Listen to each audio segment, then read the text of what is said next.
ये देखो भाई, आज का एक और बेहतरीन सवाल। मैं आपको इस सवाल को बताने के पहले एक चीज बताना चाहता हूं। जो हमारे एक स्टूडेंट ने इस सवाल के साथ एक चीज भेजी, और उसने व्हाट्सएप पे पूरा लिखा हुआ था, वो तो मैंने हटाया हटाया मतलब लिया नहीं है।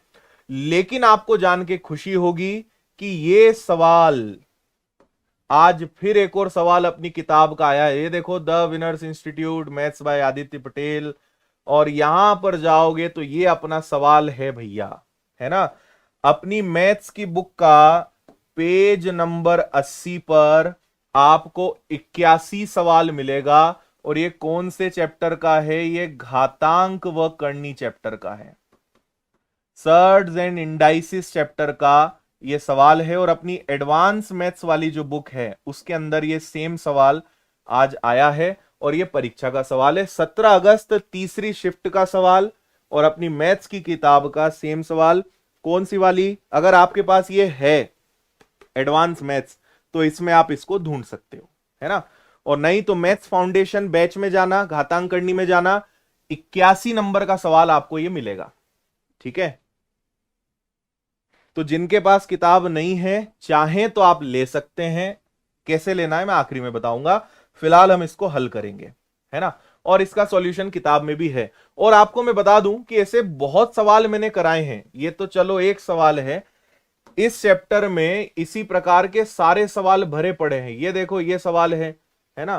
फिर इसके बाद ये तो खैर बड़ा छोटा वाला है, और दिखाता हूं मैं, ठीक है। ये देखो, इस टाइप के सवाल आ रहे हैं, ये यहां पे आपको दिखेगा। और देखो, ये वाला सवाल तो मैंने अभी आपको बताया ही था, है ना। सब सवाल, ये देखो ये वाला सवाल, ये सारे सवाल आपको इस किताब में मिलेंगे। ये देखो, अभी आप बोल रहे थे ये वाला सवाल देखो, वर्गमूल के अंदर वर्गमूल वाला, सब अपनी किताब में है। आराम से आप इनका फायदा उठा सकते हो, और बढ़िया शॉर्ट ट्रिक तरीके से पूरा एक्सप्लेनेशन यहां पे आपको मिल जाएगा, है ना। तो अपनी मैथ की बुक में ये सारी चीजें पहले से ही है। तो हमारे विनर्स के विद्यार्थियों के लिए तो ये कुछ भी नया नहीं है, उन्होंने ये सब पहले से पढ़ के रखा है। अगर पढ़ने वाला होगा तो ठीक है। जीरो दिख गया? कहां जीरो दिख गया तुम्हें? अच्छा, इसका सॉल्यूशन भी देख लिया तुमने, जीरो, ठीक है। चलो भाई, इसको अपन लोग सॉल्व करेंगे। देखो, इसको सबको अलग अलग सॉल्व करना पड़ेगा। मैंने आपसे कहा था वर्गमूल के अंदर वर्गमूल हो तो ए प्लस या माइनस बी के स्क्वायर की स्थिति बनती है, ताकि वर्गमूल से वर्ग कट जाए, है ना। मैं आपको सॉल्व करके बता रहा हूं, लेकिन आप, जगह हमारे पास कम है, और हमें अगर जल्दी करना है तो चीजें दिमाग में ज्यादा करनी पड़ेगी। मेरे साथ यहां पर देखना।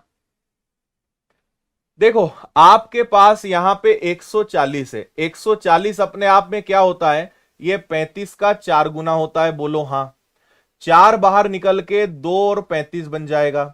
अब यहां पे 35 से यहां 12 है, ऐसी संख्या सोचो कि गुणा करने पे 35 और जोड़ने पे 12 आ जाए। तो आप कहोगे सर √7 और √5। देखो, 7 और 5 35, 7 √7 का वर्ग और √5 का वर्ग, तो 7 और 5 कितना? 12, मतलब सही है। तो भाई ये हो गया आपका ये वाला काम पूरा। ए माइनस बी का वर्ग, ए का वर्ग प्लस बी का वर्ग -2ab, वर्ग से आपका वर्गमूल कट जाएगा। इस पूरी कहानी से हमें यह शिक्षा मिली कि सर नीचे √7 और √5 है ना। आगे चलते हैं, इधर आ जाओ। 60 देखो, 60 को देखोगे तो देखो, हमारी कोशिश ये होनी चाहिए कि वर्गमूल के बाहर कुछ निकल सकता है क्या, तो वो देख लेंगे हम, है ना। तो 4 निकल जाएगा, तो आपके पास 2 और 15 बचेगा। देखो, आना चाहिए 8 और 15। तत्काल आप पता है क्या कहोगे? सर 5 और 3 ले लो। 5 दिया 15, और 5 और 3 8। और ये सब वो प्रोसेस हो रही है, ए माइनस बी का वर्ग, वर्गमूल गया, वो सब मैं हटा रहा हूं, डायरेक्ट लिख रहा हूं, है ना।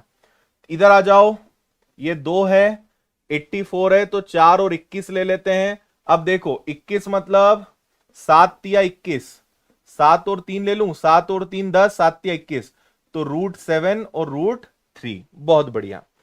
अब मुझे 1 बाय 1 सबका परिमयीकरण करना पड़ेगा, सबका रेशनलाइजेशन करना पड़ेगा। तो भाई साहब चिन्ह पलट जाएगा, ये ऊपर जाके √7 √5 हो जाएगा, और 7 में से 5 गया 2। क्यों? एक करके बता देता हूं कि ये कैसे हुआ, पूरा नहीं करके बताऊंगा मैं। किताब में सब डिटेल में हमने वैसे भी आपको दे दिया था, है ना। प्लस का गुणा प्लस का भाग, भाई अगर माइनस है तो प्लस का गुणा और प्लस का भाग करते हैं, शायद आपको ये पता होगा, है ना जी। तो इसका गुणा करोगे तो ऊपर √7 √5 रहेगा, नीचे a plus B A minus B, यानी a का स्क्वायर माइनस b का स्क्वायर, 7 में से 5 गया 2। तो परिमयीकरण कर रहा हूं मैं, कोई नया काम इसमें नहीं कर रहा हूं। आगे बढ़ेंगे, इसका जब परिमयीकरण करोगे तो ये ऊपर जाके प्लस हो जाएगा और नीचे अंतर 5 में से 3 गया 2। इसका जब परिमयीकरण करोगे तो ये ऊपर 2 है, ये 7 और 3 हो जाएगा और 7 में से 3 गया 4। सही है बात, है ना। बस अब हम आंसर के एकदम करीब हैं। अब एक चीज समझना, ध्यान से मेरी बात समझना, ये 2 से 2 गया, है ना। अब मुझे एक बात बताओ, ये प्लस का है, माइनस माइनस कैंसिल हो जाएगा, ये प्लस का है और ये माइनस माइनस प्लस कैंसिल हो जाएगा, ये माइनस है और ये आपका क्या हो जाएगा, यहां पे प्लस है। अच्छा यहां पे मैंने एक चिन्ह गलत लगा दिया शायद, है ना। ये आपका प्लस है तो यहां पे प्लस आएगा, ऊपर आपका भैया माइनस चला जाएगा, ऊपर माइनस चला जाएगा। तो minus minus plus, minus minus minus plus और माइनस ये कैंसिल हो जाएगा, ऊपर कुछ नहीं बचेगा तो नीचे 2 बचेगा, उससे भी क्या फर्क पड़ता है। आपके इस प्रश्न का उत्तर 0 आएगा। Answer of the question is 0। इतना सा काम था। +7 -7 +5 -5 +3 -3 डन। आंसर इज 0 बड़ा वाला। ठीक, ठीक है भाई, बाकी ये सब है और इसी को हमने अपनी किताब में ऐसा पूरा स्टेप बाय स्टेप एक एक चीज करके यहां पे पूरी बताई थी, है ना। देख लेना आप, बुक में सब है।